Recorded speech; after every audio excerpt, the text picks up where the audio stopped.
আমরা দেখতে পাচ্ছি যে সদর দক্ষিণ উপজেলার ছাত্র দলের সাবেক সাংগঠনিক সম্পাদক মোতালেব হোসেনকে কুমিল্লা আদালতে একটি হাজিরা দিতে এসেছেন এবং কে নামঞ্জুর দিয়ে আদালত তাকে কুমিল্লা জেলখানায় প্রেরণ করেছে।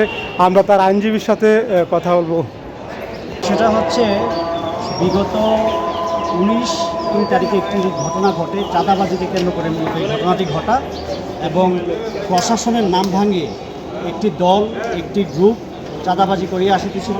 সামাজিক লোকজন মোতালেব হোসেন সহ যারা যারা ছিল এবং ওই এলাকার গণ্যমান্য ব্যক্তি এবং হচ্ছে পরিবহন সংশ্লিষ্ট ব্যক্তিবর্গ যখন এই চাঁদাবাজির বিরুদ্ধে কথা বলে তখন তারা হচ্ছে প্রশাসনের নাম ভাঙাচ্ছিল।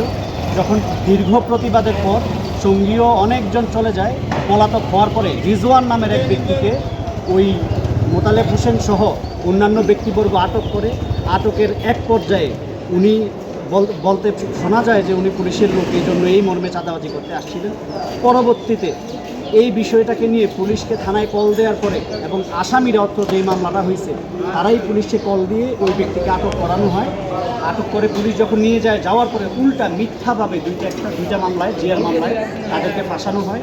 যার কারণে আজকে মাননীয় মহামান্য হাইকোর্ট থেকে জামিন পাওয়ার পর 6 সপ্তাহ জামিন শেষ হওয়ার পরে আজকে বিজ্ঞ আদালতে, জেলা ও দায়রা জজ আদালতে স্বেচ্ছায় হাজির হন।